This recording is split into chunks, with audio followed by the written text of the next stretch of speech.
Erick Thohir ungkap upaya PSSI sikapi naturalisasi Maarten Paes yang terbentur aturan FIFA.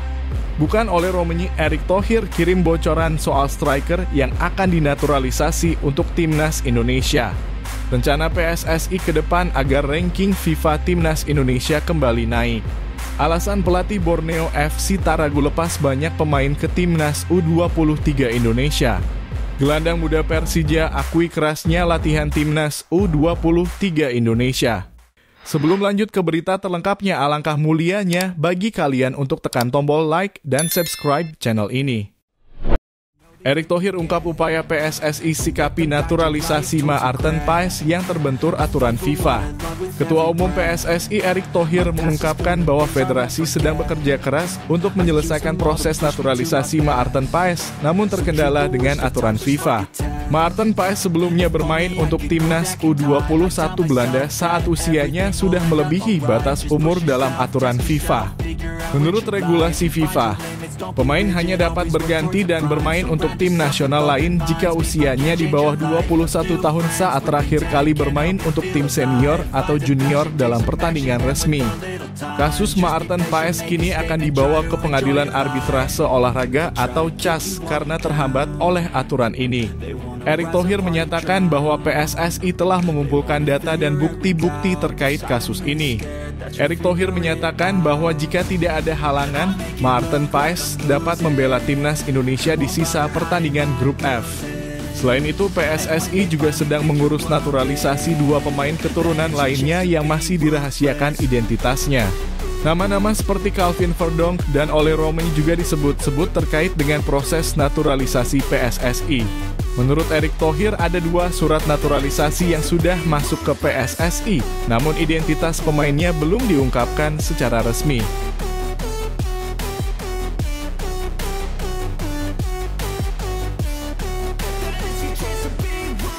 Bukan oleh Romeni, Erick Thohir kirim bocoran soal striker yang akan dinaturalisasi untuk timnas Indonesia.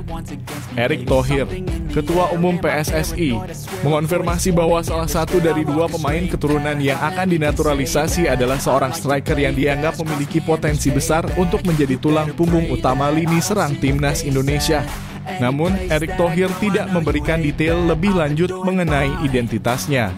Meskipun nama Ole Romeni sering dikaitkan dengan proses naturalisasi PSSI, Erick Thohir dengan tegas membantah bahwa Ole Romeni bukanlah salah satu dari dua pemain yang dimaksud. Saya pastikan bukan itu Ole Romeni, tutur mantan Presiden Inter Milan tersebut. Erick menjelaskan bahwa saat ini masih dalam tahap pembicaraan dan belum ada keputusan final. Meskipun belum ada kepastian mengenai pemain yang akan dinaturalisasi.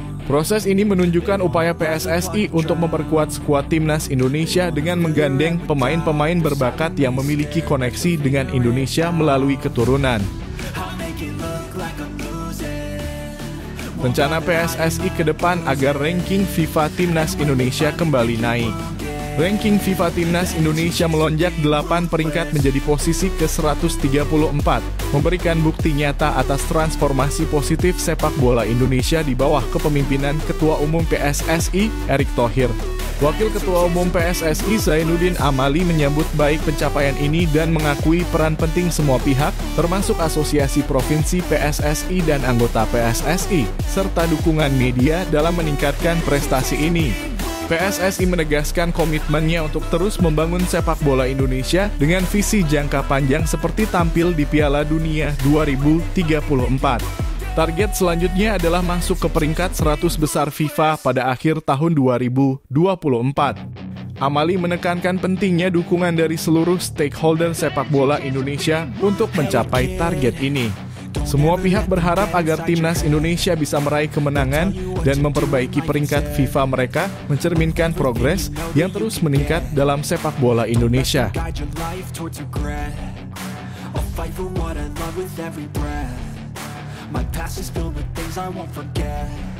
Alasan pelatih Borneo FC Taragu lepas banyak pemain ke timnas U23 Indonesia.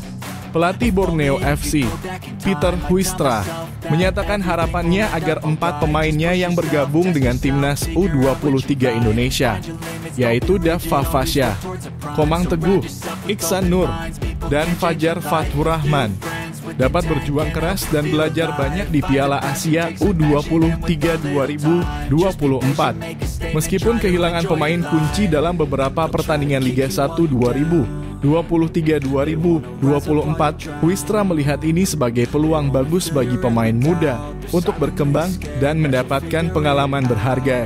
Huistra berharap agar para pemain dapat masuk ke skuad final Timnas U23 Indonesia dan memaksimalkan kesempatan bermain di Piala Asia U23. Dia percaya bahwa menghadapi tim-tim kuat Asia akan memberikan pengalaman berharga bagi para pemain tersebut. Sementara kompetisi Liga 1 2023-2024 kembali bergulir setelah Idul Fitri. Ini memberikan waktu bagi pemain yang cedera untuk pulih sepenuhnya dan mempersiapkan tim untuk pertandingan-pertandingan berikutnya di zona championship.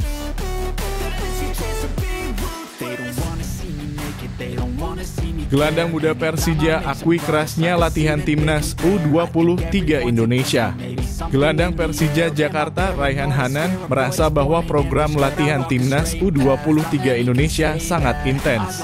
Dia sedang berpartisipasi dalam pemusatan latihan di Dubai menuju Piala Asia U23 2024. Sesi latihan diawali dengan fokus pada peningkatan fisik sesuai dengan pendekatan khas Shin Taeyong.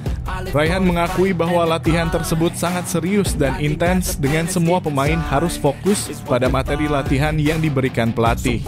Raihan juga bersyukur mendapatkan kesempatan bermain selama uji coba melawan Arab Saudi meskipun hanya 33 menit di babak kedua.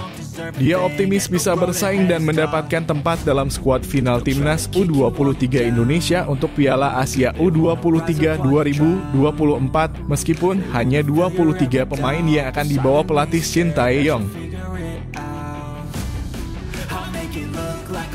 Kakang Rudianto dipanggil Timnas U23 Indonesia, pelatih Persib ungkap satu kekecewaan. Bojan Hodak, pelatih Persib Bandung, menekankan pentingnya kesempatan yang diberikan kepada Kakang Rudianto untuk bergabung dengan Timnas U23 Indonesia. Meski Kakang menjadi opsi darurat karena beberapa nama di posisi back lainnya terlambat bergabung, Hodak melihat ini sebagai peluang emas bagi pemain muda Maung Bandung tersebut. Meskipun ada sedikit kekecewaan karena cedera Beckham Putra menghalangi partisipasinya, Hodak tetap berfokus pada potensi positif yang dapat diperoleh Kakang dari pengalaman ini. Dia percaya bahwa terlibat dalam TC dan mungkin bermain di Piala Asia U23 2024 akan memberikan Kakang banyak pelajaran berharga. Ini termasuk merasakan atmosfer kompetitif menghadapi tim kuat Asia yang bisa menjadi langkah besar dalam pengembangan karirnya.